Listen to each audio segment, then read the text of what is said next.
Hi guys, and thanks for tuning in to another review brought to you by Quadcopterguide.com. Today we're going to take a look at the Osmo Mobile. The Osmo Mobile lets you shoot super smooth video to give it that true cinematic feel. So let's take a look at what's inside. So here's the packaging. Reminds me of another company that sells high-end electronic products. We've got our manuals, silica gel to keep everything dry. Here we've got our cables and our battery, charging cable, the intelligent battery, and the handheld gimbal.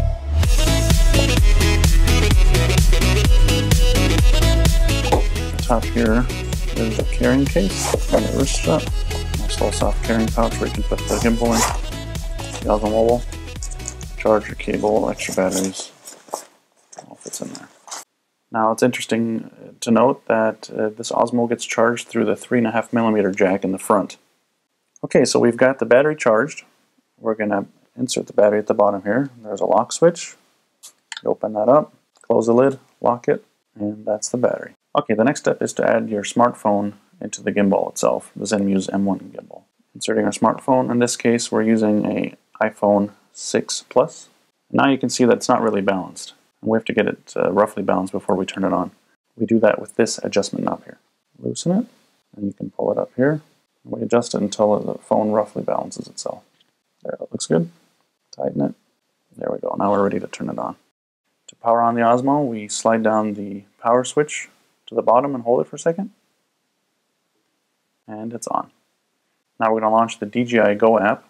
Okay, so there's a couple different ways we can control the Osmo Mobile. One, we can use this joystick right here. You can also adjust the settings to make it more sensitive or less sensitive. And we can also gently just grab the phone and turn it whichever way we want. If you want to get back to the normal position, just tap the trigger on the front twice. And I'll do that. Okay, on the front of the Osmo there's a record button. The red button will record video. This black button is a shutter button. It'll take a picture. On the side of the Osmo we've got a rosette mount, which will allow you to use all of the Osmo accessories that DJI has out. I'll show you a couple of those later. And on the front we've got the trigger button.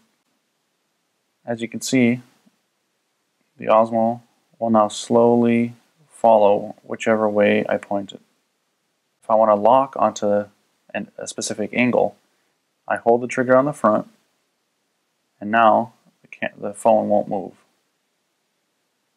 See that? And normally when you're walking you don't move it this much. So holding the trigger button will enable lock mode. Tapping it twice will return to straight center. And tapping it 3 times will enable selfie mode.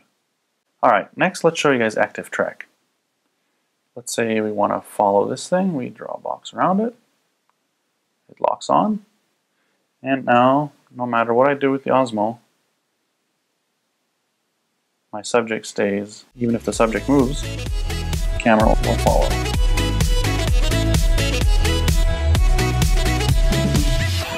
This works really well. There we go, you can see she's selected. I'm going to hit record.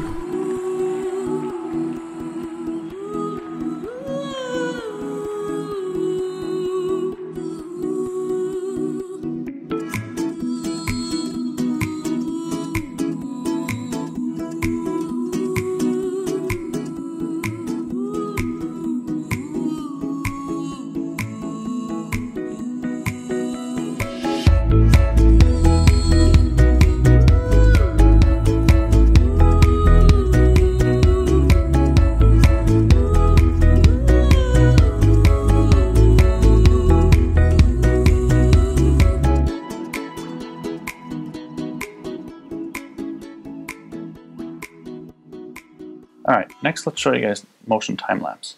Choose M time-lapse. And now we just point the camera or use the joystick where we want to start and where we want to end up with the time-lapse.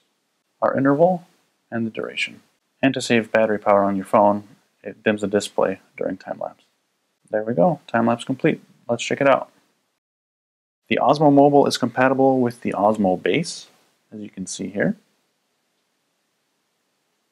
The triple mount suction cup base with the articulating locking arm, the bike mount,